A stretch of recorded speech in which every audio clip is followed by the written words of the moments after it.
So we promised if Matt Williams lost his job that we would come back and talk about Matt Williams losing his job. So as promised, less than 24 hours later, we are here back talking about Washington Nationals baseball. It should be noted that we actually both took the under. We talked Yes, about it that's last true. night. I put it under 24 hours from the end of yesterday's game, and it was exactly that. It was about, I think, 11:10 this morning. Word came through Washington Post James Wagner that Matt Williams had been dismissed of his role as manager of the Nats. And I know we told you we would do a podcast about Matt Williams getting fired. We're not actually going to do that. We're going to talk about other things. Matt Williams getting fired was inevitable. We knew it. He knew it, hopefully. Everyone who follows baseball, even casually, knew that he was out the door weeks ago. So we're not really going to talk about that because we've talked about it. We've hit it into the ground, but we have some more important things we want to talk about. Joe? Yeah, so the most important casualties from today's press release were the rest of the coaching staff. Now, the thing that we want to be totally clear about is that contracts for the remaining coaches that are not Matt Williams were not renewed. These coaches were not fired actively. They were all on 1-year deals, and the year is up, and their contract was not renewed. And that may seem like a little thing, and in some cases, it will be just a little thing. Mark Wiedemeyer, who came with Matt Williams, probably not coming back. But when you Right. look at guys, and I know there are two names on the forefront of my mind, and probably the same number of names on the forefront of most Nationals fans' minds, are Randy Knorr and Steve McCatty. Yes, no question. I mean, we love to talk about Bob Senley and his rotating arm. Tony Tarasco is a first base coach. Fine, great. Rick Shue, hitting coach, never really hit anyone hard. Never he never had the passion that people had about Rick Eckstein and the whole fire Rick Eckstein thing. So Right. it's very sad that these people have yes, their contracts have not been renewed, but they are essentially now unemployed, and that's always sad to see anyone lose their job, seemingly because of someone else's incompetence. Um, Or but just to, in this world, just to make a statement, right? yeah, Just to make a statement that we're going to start new, and so you're all going to be out of a job for right now. but obviously the two names you mentioned. Let's start with Steve McCatty. He has been since he came in, he's been one of the best pitching coaches, I think, in all of baseball. And I don't think he's going to have a lot of problems finding a job after this. Yeah. Just the things he's done with some of the younger pitchers. Yes, he's been fortunate enough to work with the Jordan Zimmermans, the Gio Gonzalez, and the Steven Strasburgs of the world, but he's done a tremendous job developing young arms into effective pitchers. See Tanner Roark, and I'm sure to some extent Joe Ross, Drew Storen, Aaron Barrett, Blake Trinan. All of these people were definitely taught by McCatty in some way, and And it helped by shows. him in some way, for sure. Absolutely. And I'm sure even the veterans. And I know people have got on McCatty a little bit at the end of the year. He kind of skated a little bit in terms of criticisms. But I'm sure if you even ask a Max Scherzer, who's only been here 1 year, he'll wax poetic about how great Steve McCatty is. So Yeah. And well deserved. McCatty, like you said, has handled a young, talented pitching staff masterfully.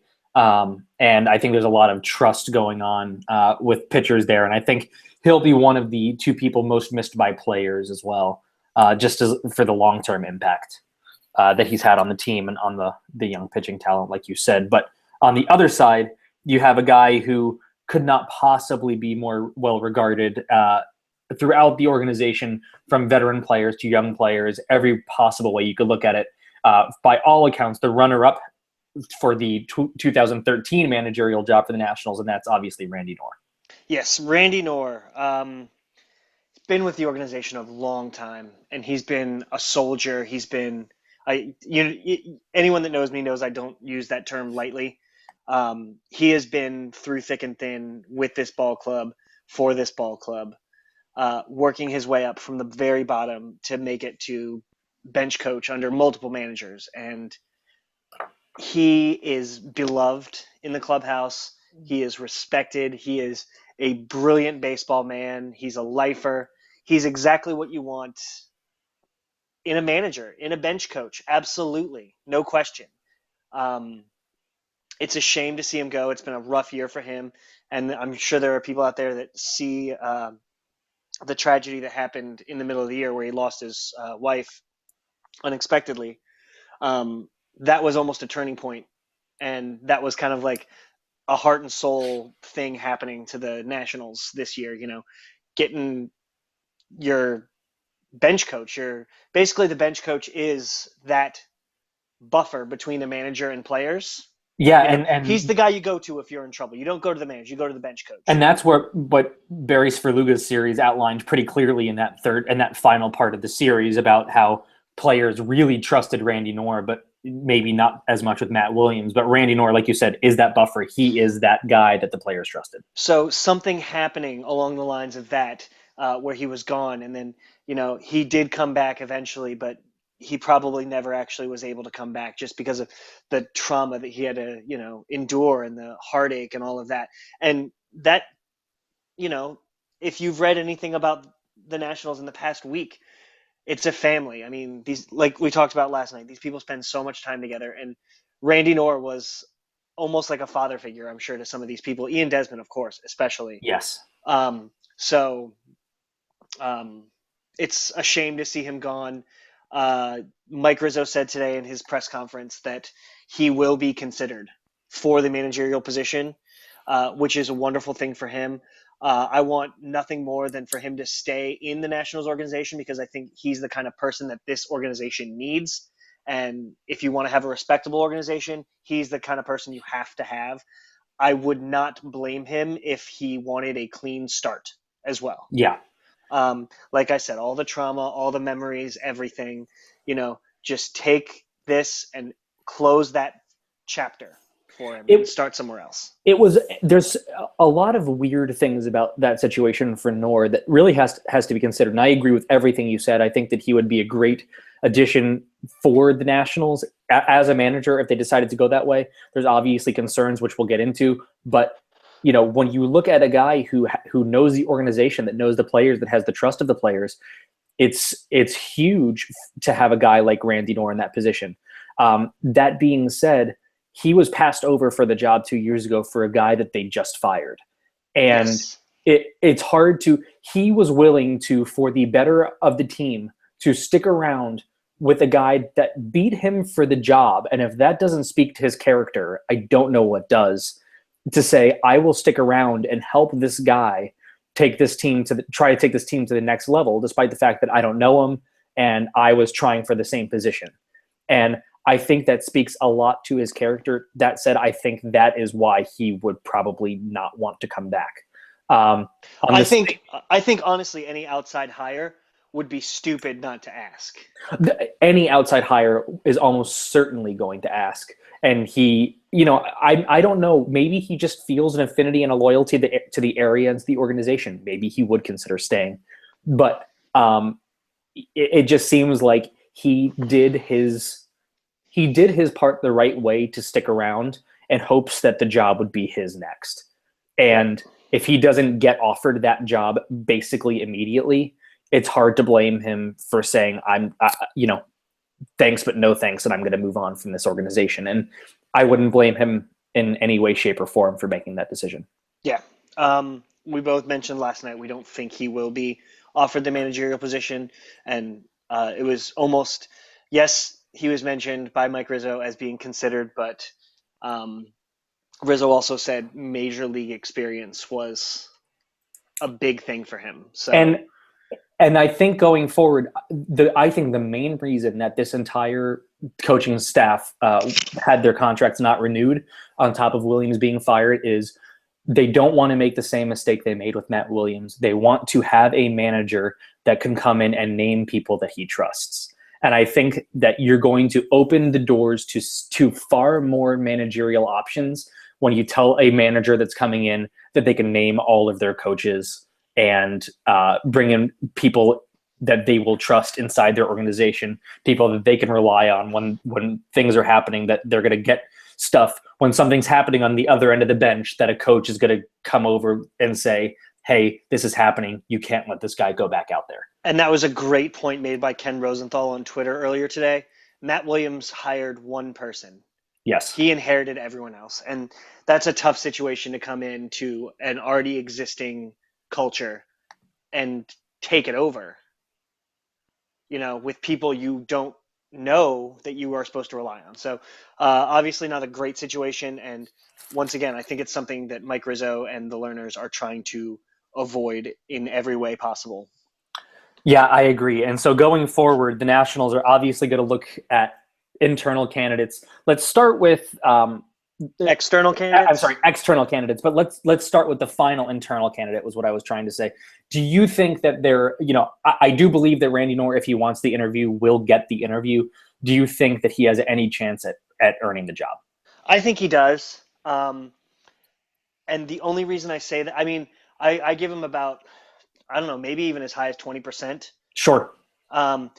Because if you if you read what Mike Rizzo said today, he spoke very specifically and very clearly about the fact that he talked to people within the organization, including players regarding the coaching staff. Yes. And based on the quotes we've seen time and time again, Denard Span on Twitter. Denard Span responding indirectly to the Nats blog's tweet. Yeah, saying that it was a mistake to fire Knorr, and Knorr specifically. Yes. And granted, Denard Span not going to be a Washington National next year, but that speaks volumes. A place that he most likely doesn't have a future with. For a player to come out publicly on social media to say, I agree that firing this guy was a mistake, I think is, especially a guy entering free agency who's, like you said, not coming back to the team, I feel like is pretty significant. Yeah, it's a big sign. And, you would go to the Ryan Zimmermans, the Jason Worths. I'm sure Ian Desmond put in his 2 cents because he's Ian Desmond. I'm sure it went to the veteran players and some of the younger players that, worked with Randy Knorr in the minors, Yeah. So I think that should be a big part of it. I think it will, and I think it will definitely carry weight when you talk to guys like you said who will definitely be back next year. The Worst, the Harpers, the Zimmermans, the Scherzers, the Strasburgs. And considering the situation where all of the staff was dismissed, the fact that he was mentioned by name as specifically being considered, yes, Rizzo did say that other coaches were offered jobs within the organization already. But to go out and say major league job is a possibility for this one man, that's huge. Yeah, so. I would agree. And so I would say a 20% number that you said is pretty accurate. I would say about I was going to say about a quarter. There was I was going to say 20 to 25%. Yeah. So I still think the odds are low. I still think the odds on favorite is Bud Black. And there are a ton of reasons for that, mainly because, and I don't remember where I read it, and so I'm going to not give credit where it's due, unfortunately. I think it was either John Heyman or Adam Kilgore, I don't remember which, said about Bud Black being a former pitcher and knowing how to handle a pitching staff. That would be Kilgore. Yeah, was it Kilgore? Okay. Of course it was. And I think that is completely accurate when you look at what the Nationals have built on, when you see guys like, I don't know, Lucas Giolito looking to come up in the next little bit of time, which could happen as soon as next season at some point, and you have Max Scherzer and you have Steven Strasburg entering a walk year, and you have Gio Gonzalez entering a walk year. Well, not a walk year, but an option year. Yes. And you say, this is a guy who can get the most out of these pitchers. You have Tanner Roark, who's trying to figure out what he's doing as a starter. Joe Ross as a young starter. I think there are a lot of opportunities to have a very, very good, not to mention needing a lot of help in the bullpen. That would have a huge benefit with Bud Black being in this. Yeah, I think that's a great point. Handling of pitching staff is great. And I know we were talking earlier about, manager strategies and what the Nationals should be looking for. I think the most important thing that the Nationals should look for is a manager that the players trust. And, you know, Bud Black had 2 winning seasons in San Diego. He had a job for, I want to say, 8.5 or 9.5 years. Yeah, I think it was about 9 years, whatever, Yeah. 8.5 or 9.5. Yeah. He had a job for a long time as a losing manager. Yeah. And it showed. His players loved playing for him, People came back to play for him. So I think that's probably the number one box that needs to be checked. Yes. And because it obviously wasn't the case with Matt Williams. So I think he would be a great one. And I think the pitching staff one is another feather in his cap for sure. Yeah, completely agree. And I don't think that you could put a lot of stock into the fact that he only had two winning seasons. No. When you play in the AL West against the Dodgers and the Giants every year. Close. And I'm sorry, NL West with the Dodgers and the Giants every year. I got the teams right. You totally did. I was waiting for A's and Rangers. But not only that, for a long time the Padres had like a $28 million payroll. Yeah. I mean, they until this past offseason, they had not spent any dollars at all. That's what made this offseason that much crazier for them. Yeah. And so I think that's why you can't put a whole lot of stock into that. He didn't have a whole lot of talent to work with. Agreed. And as someone else pointed out, when he got fired this past season, or in the 2015 season, they were about a 500 team and finished about 14 games under 500. Yeah. Very telling. I think that's extremely telling to what he was getting out of his players there. Yeah, I love Bud Black. We've spoken about him for pretty much since the All-Star break. Yeah, we have. Who we want to be the Nationals manager then. But what do you think about Terry Francona? Do you think there's a chance the Nationals go the Joe Madden kind of taking a person under contract route? Yeah, Terry Francona said that he's not willing to do that. I believe Joe Madden also said that, though. So yeah. I don't think there's a lot of... I mean, you have to say that. You're under contract. I don't think you have a lot of choice in the matter. If the Nationals can get Terry Francona, they have to do it. Mm-hmm. He is that kind of manager, and I think that you have to pull a lot of strings in order to make that happen if it's possible. He may say, I'm in the AL Central, and the AL Central is not very good, and this is kind of where I want to stay, and I think I can build a team here. And if that's what he wants to do and he thinks he's happy in the American League, then he should do that. But as every article that's talked about this topic in the last 2 days has said, to be offered the national job and not take it would be insane. Because right. The Nationals will go into 2016 season as division favorites. It's gonna. I mean, I don't think it will be odds on as before because the Mets won the division pretty commandingly this year. But at the same time, I do think that you have to look at the lineup, and crazy roster things could possibly happen. But you have to look at it and say this team is still really well positioned to make a playoff run with the right person at the helm running the team. I completely So I agree. think you have to consider Francona in that situation.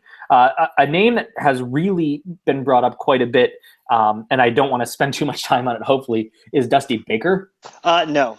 Yeah, and that is a real concern of mine. I hope if the Nationals went from Matt Williams to Dusty Baker, that would be like the most ridiculous lateral move in the history of time. And there's no benefit in that at all. You have an aging manager. Dusty Baker, when they were looking for jobs, did not get contacted about the job. He contacted the Nationals about the job, hoping that he would get it. Of course he did. I should contact the Nationals about the job. Exactly. Johan should contact the Nationals. Yeah, but the Johan would actually be good at it. Yeah, it's very true. But the main difference is, when you are going out and asking for a job that wasn't offered to you, probably not the best sign that you're going to be offered that job. Yeah, not so much. And so I would hope moving forward that they would be smarter than that. Ron Gardenhire? Ron Gardenhire, to me, I think that he really ticks all of the boxes as the player manager situation. Yes, no question. I don't think he ticks enough of the other boxes. I think the Nationals could do a lot worse than Ron Gardenhire. Absolutely. And I wouldn't be mad if he ended up coming here. But Bud Black would definitely be at the top of my list. Randy Knorr would probably be above Ron Gardenhire for me. And another guy that would probably be above him for me would be Dave Martinez. Oh, okay. All right. And I wanted to bring that up real quick. I think that when you look at what guys can do, if we can make an argument for Randy Knorr as a guy without major league managerial experience, I think that Dave Martinez gets a lot of the same credit. He has spent a lot of time under the tutelage of a guy who I think is bar none the best manager in baseball, which is Joe Madden. And I think that when you can learn from that kind of guy, I would just love a guy coming into the organization with a statistically minded, out of the box thinking way of managing a baseball game. That I don't know what he's like with players, and that's like the one intangible that I just can't speak to. I don't follow the Cubs. I don't know what's going on in that clubhouse.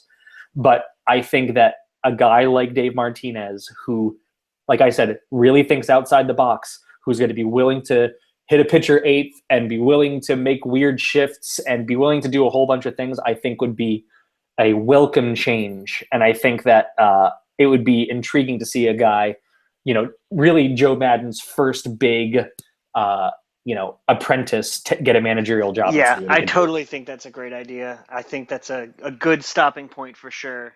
Yeah. Some good candidates. But yeah, fare thee well to the coaching staff. I mean, I wish all of them the most success, including Matt Williams. Absolutely. And I said earlier, and we were going to do a short show this time, and so we're going to start wrap up here. But I really do think that Matt Williams has earned a job someplace. I think he would make an unbelievably good hitting coach at the major league level. I think you look at what Bryce Harper's done. I think you look at Escobar. I think you look at Danny Espinosa. I think you look at guys that have Clint Robinson. Matt Williams had an effect on those guys, and I think that. And Danny Espinosa and Bryce Harper have said as much. The other guys have not. I assume that there was effect there, but I think that he could be an incredibly good hitting coach someplace, and I wish him the best of luck wherever he goes. And maybe someday he learns the skills to become a major league manager. Yeah, I hope he does for sure. Yeah. Well, we did a quick hit on the managerial stuff. Thank you guys for listening. We appreciate it. And next time there's news, we'll come and talk to you. Sounds like a plan.